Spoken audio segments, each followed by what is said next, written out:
Arcade Heroes.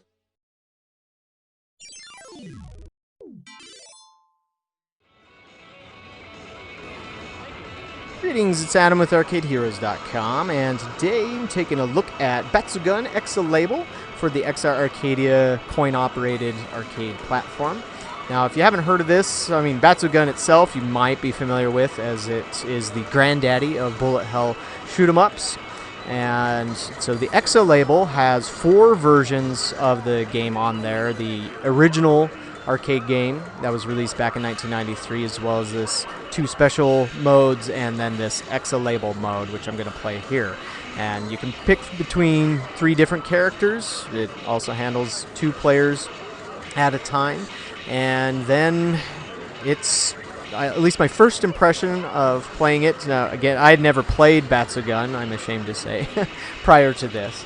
But my first feeling was like, oh, it's kind of like Raiden on steroids, but maybe a lot more than just steroids, because this is the first game to really introduce these lots of bullets on the screen, elaborate bullet patterns, things of that nature. It does have some elements that Raiden has, such as certain ground targets. You can hit them twice, like you hit them once and it blows off the tank turret, and then you hit it again and it leaves a crater in the ground. Or there's these V-shaped medals to pick up, so that if you manage to get through an entire level without dying, then it will reward you a certain number of points for however many medals you were able to collect without death. And so, yeah, just this game, it's historically significant, and if you're into shoot-'em-ups at all, it's one that you definitely should give a spin sometime if you ever come across it. As far as I know, it was only ported to the Sega Saturn way back in the day, and so now it'll be back in arcades thanks to the XR Arcadia platform, and it will be available sometime within 2023. They haven't announced yet when it's going to be shipping. I would make a guess as to summer 2023, and it'll be available as a kit, a game cartridge, so that it can be plugged into the XR Arcadia system, which handles up to 4 games at once. And at least from what I've heard out there are a lot of collectors who have been purchasing Exa systems and hooking it up to a TV or a Super Gun or something to be able to play it at home, or an arcade cabinet if they have one. But one thing that I need to emphasize again, I'll probably emphasize this in every single XR Arcadia video, just because the message doesn't seem to be getting out there. When I see lots of criticism about it, it seems to always be coming from collectors who think that this is made for them, that it's made for them to have at home, but then they're trying to compare it to home console pricing, and that's just not the case. You got to think like the Neo Geo MVS. When that was released back in 1990, the MVS was not released for to compete at home. That's what the AES was for, and the MVS was for arcades. And of course, the AES was still ridiculously expensive, but that's where SNK decided to do their marketing. Now things have changed.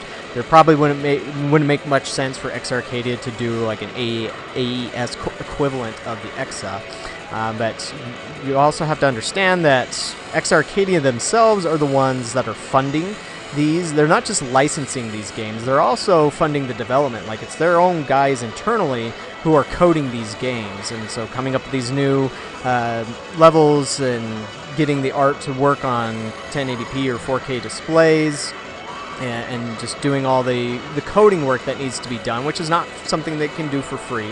But they also want people like myself, arcade operators, to buy the platform. And one thing that kind of bugs me when it comes to people complaining about this platform is that one thing I've heard over the many years is that, oh, all arcades are the same. They're nothing but Chuck E. Cheese's. They're nothing but little kiddie casinos where you're just going there to buy tickets, and all the games suck. Well, here are games that don't suck. I mean, these demonstrably do not suck, right? I think everybody agrees on that. And yet, you wouldn't go out to an arcade that would be near you that would have one of these games just because your butt hurt over, I don't know, just because it's not available at home on a port or something like that. That's kind of absurd. And so, yeah, X Arcadia wants arcade operators to buy them. They want you gamers to go out and find these and play them. And yes, it's true that there aren't X Arcadia cabinets on every street corner out there, but they are growing. With this new cabinet that they have, they are getting a lot more units out there. And if you go to arcadebelgium.be, there's a map where it's tracking locations that have X Arcadia cabinets and what games that they have. And so if you give it time, or if you have a local arcade to you and you want something like Batsugun, tell your arcade operator about it. And maybe if they hear that from enough people, they'll grab one. But again, you have to show up and actually put money into it. If they just get one and then you never go and play it, then they're going to say, well, that was a waste, and they'll never buy more. But anyways, that's Batsugun Exo Label coming soon to arcades. Thanks for watching. We'll catch you on the next video.